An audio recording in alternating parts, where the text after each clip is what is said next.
जय भीम, नमो बुद्धाय। साथियों सद्धम्म सुबह सवेरे में आपका फिर से एक बार स्वागत है। और आज हम पढ़ेंगे मंत्री का उत्तर, जो कि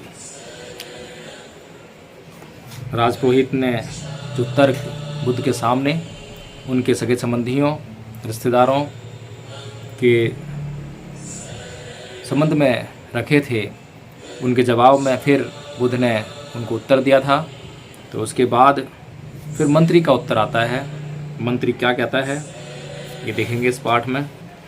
तो बुद्ध का उनके सद्गुण, ज्ञान और गरिमा के अनुरूप तृष्णा विमुक्त, तर्कपूर्ण और सारगर्भित कथन सुनकर मंत्री ने उत्तर दिया, आपका यह संकल्प एक श्रेष्ठ परामर्श है और किसी भी तरह अनुपयुक्त नहीं है, किंतु केवल वर्तमान समय के लिए अनुपयुक्त है। यह किसी भी तरह आपका कर्तव्य नहीं हो सकता कि स्नेहपूर्ण कर्तव्य के बजाय आप अपने पिता को वृद्धावस्था में दुख में छोड़कर चले जाएं। निश्चय से आपकी बुद्धि बहुत सूक्ष्म नहीं है, अथवा वह कर्तव्य, धन, वैभव को समझ पाने में कुशल नहीं है, जबकि किसी अदृश्य परिणाम के लिए आप विद्यमान लक्ष्य का त्याग करके जा रहे हैं। फिर कुछ कहते हैं कि पुनर्जन्म है, दूसरे विश्वास के साथ कहते हैं कि नहीं है। जब इस विषय में इतना संदेह है तो फिर यही उचित है कि आप उन भोगों का आनंद लें जो आपको प्राप्त हो रहे हैं। यदि इस जीवन से अलग कोई कार्यकलाप है ही नहीं, तो फिर संपूर्ण संसार के लिए बिना प्रयास के मुक्ति निश्चित है।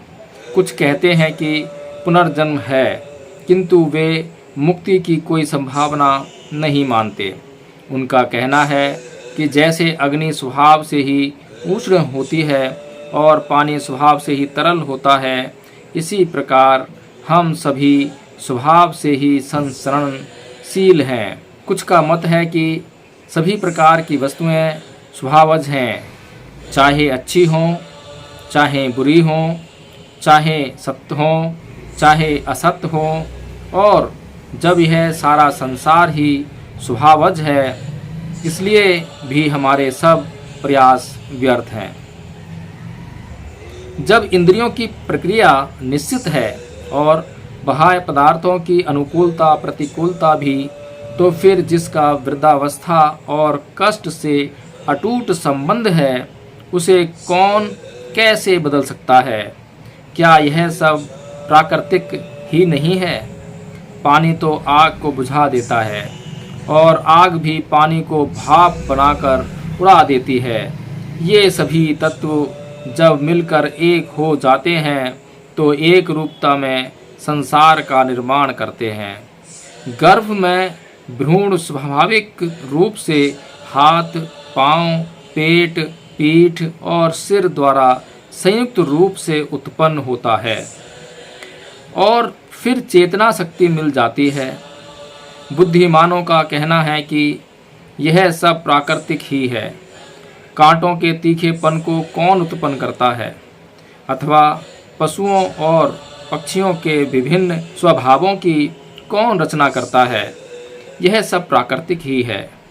कोई भी कार्य ऐसा नहीं जिसमें चेतना कारण हो, तो फिर चेतना का अस्तित्व ही कैसे हो सकता है?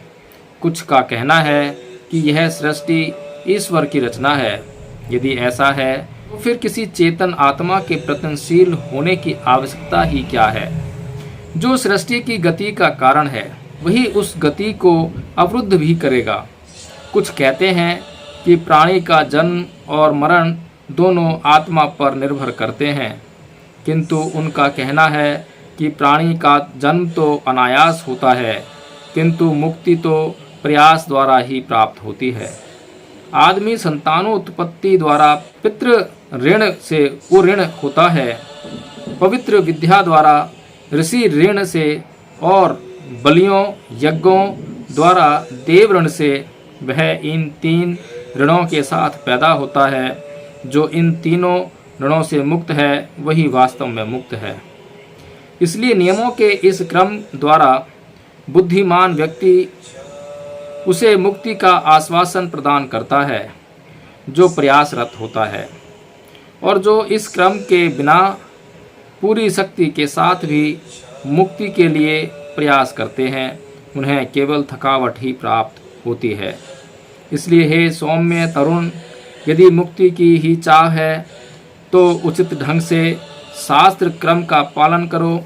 इस प्रकार आपको भी मुक्ति प्राप्त हो जाएगी और राजा भी दुख से मुक्ति पा जाएंगे। और जहाँ तक आपको वन से दोबारा गृहस्थ में वापस लौट आने पर होने वाली बुराई की आशंका है तो इस विचार से चिंतित होने की आवश्यकता नहीं है। पूर्व समय में भी लोग वन जाकर वापस गृहस्थ में लौटे हैं। उन्होंने बताया कि अम्बरीश, द्रुमकेश आदि लौटकर आए हैं। तो साथियों, ये है मंत्री का उत्तर। मंत्री ने अपने उत्तर में बहुत से तर्क प्रस्तुत किए हैं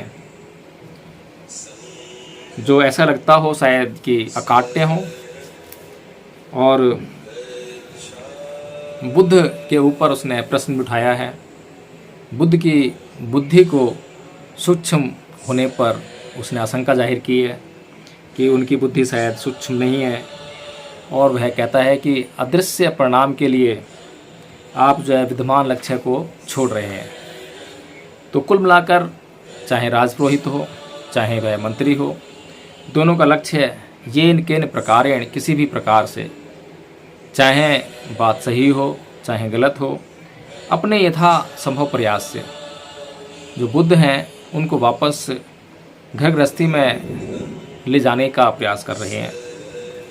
हालांकि जो उनका कर्तव्य है जिसे राजा ने उनको सौंपा है उसका तो वह समुचित रूप से पालन कर रहे हैं, इसमें तनिक भी संदेह नहीं है। और ये प्रश्न ऐसे हैं, इन प्रश्नों को यहाँ पर उठाने का बहुत बड़ा महत्व है, क्योंकि यह प्रश्न आम तौर पर हमारी ज़िंदगी में पैदा होते हैं। यदि इन प्रश्नों का समुचित उत्तर हमें नहीं मिलता तो हम दूसरों को भी वह समुचित उत्तर नहीं दे पाते हैं। कई बार बुद्ध के ऊपर इन्हीं प्रश्नों के मार्फत, इन्हीं प्रश्नों के तहत बहुत ज़्यादा आरोप लगाए जाते हैं। उनका आरोप हम तभी दे सकते हैं जब इन सभी पाठों का हम अच्छी तरह से अध्ययन कर लें। मंत्री क्या कह रहा है, उसके कथन में कितना तत्व है, कितना सत्य है, उसको जब तक हम अच्छी तरह से जांच ना कर लें। और फिर सबसे बड़ी बात तो यह है कि बुद्ध ने राजपुरोहित को भी उत्तर दिया है, मंत्री को भी उत्तर दिया है, और जो उत्तर दिए हैं वो ऐसी हवाई नहीं है, कोई हट नहीं है। जैसे कि कोई बच्चा किसी वस्तु को देखकर हट करने लगे और उसके हट में कुछ भी कर गुजरने तैयार हो जाए, ऐसा नहीं है। हर बात का समुचित बुद्धि संगत जवाब बुद्ध ने राजपुरोहित और मंत्री को दिया है। तो साथियों, अगले पाठ में हम बुद्ध के दृढ़ संकल्प के बारे में जानेंगे। बुद्ध का उत्तर भी उसी में होगा कि राजपुरोहित और अब मंत्री को क्या उत्तर देते हैं। जो प्रश्न वहाँ उसने उठाए हैं, पुनर्जन्म के ऊपर भी प्रश्न उठाए हैं, क्योंकि मंत्री महोदय तो भिक्षु संघ का हिस्सा नहीं है, बुद्ध के साथ में कोई संपर्क भी नहीं है, बुद्ध के उपदेश भी उन्होंने सुने नहीं हैं। तो वह बुद्ध के पास क्या ज्ञान है, बुद्ध को क्या ज्ञान प्राप्त हुआ है, इससे अभी अनभिज्ञ हैं। इसीलिए ये नाना प्रकार के प्रश्न कर रहे हैं। और बुद्ध जो कि सभी प्रकार के प्रश्नों को खोजने के बाद ही तो बुद्ध कहलाए, उनके पास हर प्रश्न का उत्तर है, जवाब है। और आज जितना हम सोच पाते हैं, समझ पाते हैं, जो हमारे पास लिखा हुआ है उसको पढ़ने के बाद जितना समझ पाते हैं, उससे कहीं ज़्यादा विशाल सोच, सूझबूझ बुद्ध के पास थी। बुद्ध ने इतनी बड़ी विशाल बुद्धि संगता पाई, उसी कारण उनको जो है इतनी प्रसिद्धि प्राप्त हुई और आज भी उनके विचार, उनके तर्क प्रासंगिक हैं। आज भी कोई यह नहीं कह सकता कि उनके वह सिद्धांत, वह विचार आज लागू नहीं होते। आज भी वैसे लागू होते हैं जैसे कि उस समय लागू होते थे। साथियों, फिर से एक बार वही अनुरोध, यदि आपको यह वीडियो पसंद आया हो तो कृपया करके इसको तुरंत लाइक कर दें, इसको शेयर कर दें और कोई भी चर्चा करनी हो तो कमेंट बॉक्स में आकर वहाँ पर लिख दें। कोई प्रश्न हो, कोई सुझाव हो, वो सब कुछ आमंत्रित है। इंतज़ार रहेगा आपके प्रश्नों का, आपके सुझावों का, ताकि हम लोग और बेहतर सोसाइटी के लिए क्या कर सकते हैं, हम अपने जीवन को समाज के लिए किस तरह से प्रयोग में ला सकते हैं, ये सब सोचना भी हमारा विषय है। तो वीडियो को लाइक करना ना भूलें, शेयर अवश्य कर दें। जय भीम, नमो बुद्धाय।